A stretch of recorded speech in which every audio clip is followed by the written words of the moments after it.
mind you, I've never tried to make one of these, so this is going to be my first attempt. So I'm learning with you. Now, I did all the measurements, and I drew this up a couple days ago, I guess. And if you don't understand something about it, don't worry about it, because I'll be showing you everything as I go.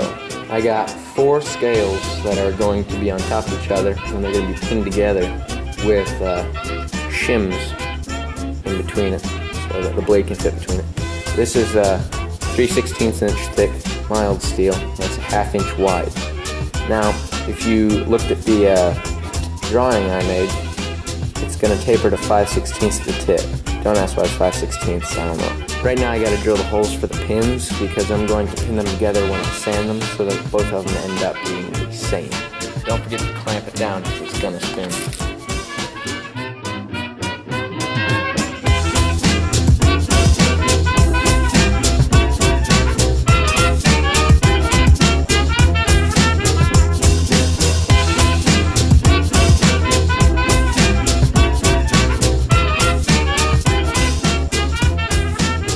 So I'm going to do the other 3 now, but I'm going to do those off camera, because if you saw me do one, you know how to do the rest. Okay, now all 4 handle scales have been drilled. I'm going to put it on the sander a little bit to get rid of all the burrs so they fit together snugly.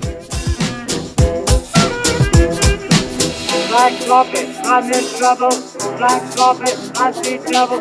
I use these 6D 2-inch finishing nails to pin them together. And the holes lined up pretty good. Now, before I start sanding the sides, I gotta do the ends. I'm in trouble. I'm so dizzy. Please get dizzy. Man, I'm not gonna get home.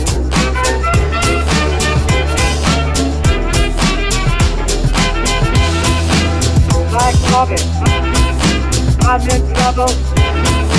I'm so dizzy. Please get dizzy. Oh, now I'm not gonna get home.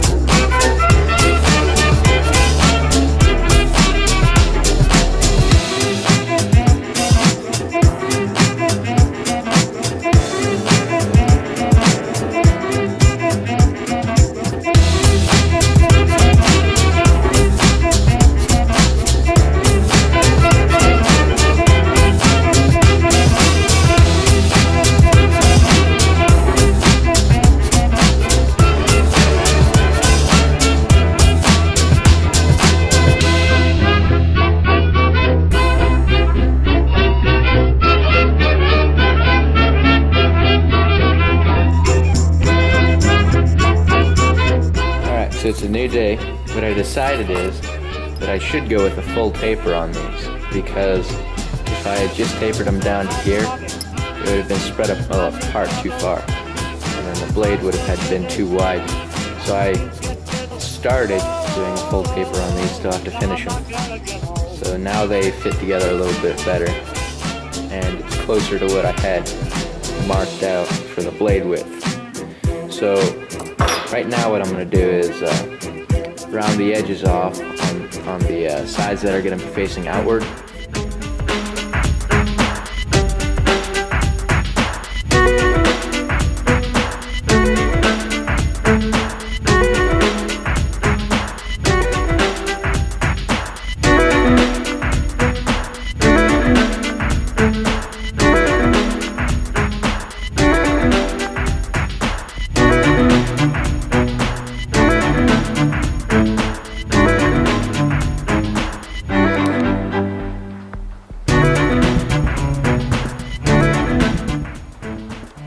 Alright, now the 1/8 inch 1095 steel will be here in a few days, and then I'll start working on the blade. For right now, these are actually looking pretty good. I wasn't quite sure if I was going to drill holes in the center of them or not. I think I might just leave them like this. I like how they look. Alright, it's been a few days since I last worked on this, but the steel's finally here. I got this piece from Jantz Knife Supply. It costs probably around $10 bucks, something like that. So I'm going to draw the outline of my knife, and then I'll get back.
marked out the edge with a black Sharpie, and this is an 1/8 inch drill bit because this is 1/8 inch stock. So I'm gonna run it along the side on a flat surface to get a mark exactly in the middle of it so that when I bevel it, I don't go too far to one side or the other.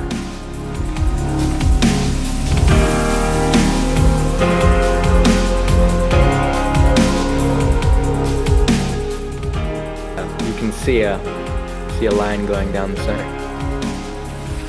Now these barbs, or the knife's hilt, whatever you want to call them, are going to get in the way a little bit when I bevel this thing. I'm going to freehand the bevel. I was going to anyhow, but there's really no way to do this with a jig because when you lay this thing flat, they hit first. So you're going to have to support the back of it with your finger.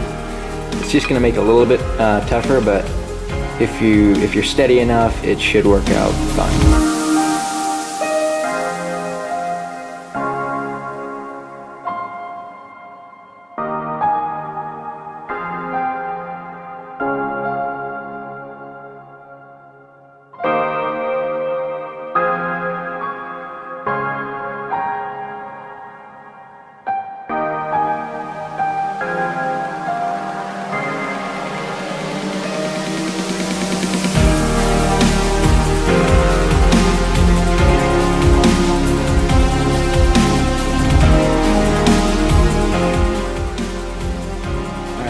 Drill the holes that connect the handles to the blade. Now I can't remember the exact size of the drill bit that I'm using, but when I find it, I'll put it on the screen on the bottom right.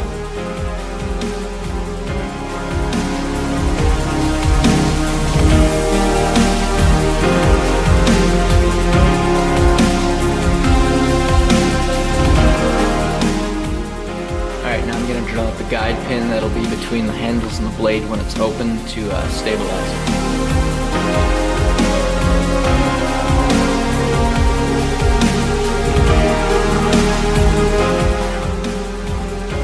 Alright, now when the handles are on the knife, they're going to meet in the middle like this. But to keep the knife from sliding off to either side, I need to put shims in here, angled ones. So that it stays in here when it's closed.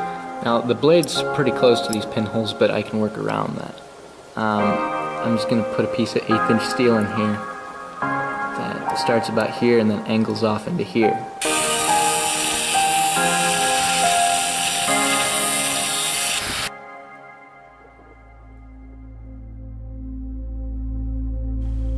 Alright, now here's a piece all cut out. I sanded the corners a little bit so that it wouldn't be as rough. And then how this works is it's going to fit into the blade like this. Now I know what you're thinking, it slides free. Well, I thought of that, and I don't want to put another pin in there. Every time I drill a hole I risk ruining it. So what I'm going to do is leave just one pin in and then use 2-ton epoxy inside there when I put it together. Okay, right now I'm going to put the guide pin on the blade. That'd be that one right there. I'm going to use a small piece of nail and do my best to peen it over. It's not going to stick out that much, but it's the best I can do for right now.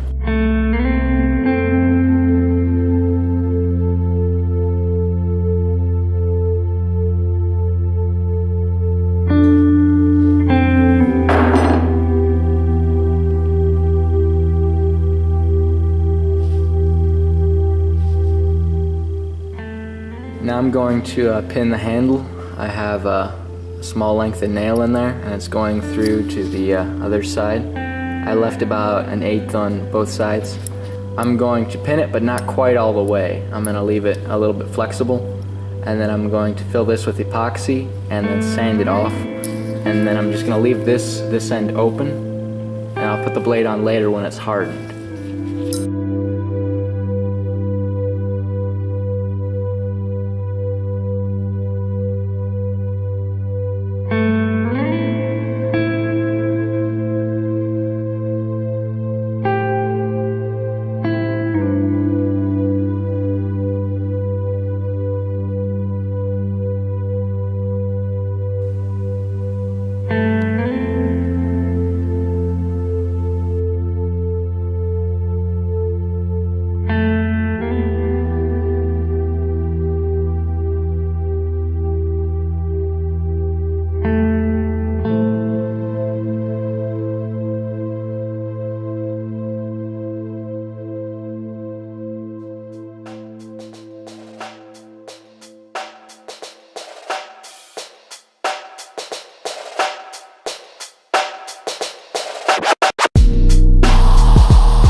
Okay, now it's finally time to put the handles on the blade. It's been tempered, hardened, and I ran it through the sander a few times to get some of the scale off of it. Now, when I pin the handle to the blade, it can't be too tight because it has to rotate freely. So here's a razor, and it's going to sit behind the pin and keep it off the blade a little bit. That way, when I pull the razor out, there will be a gap in between there so it can move freely.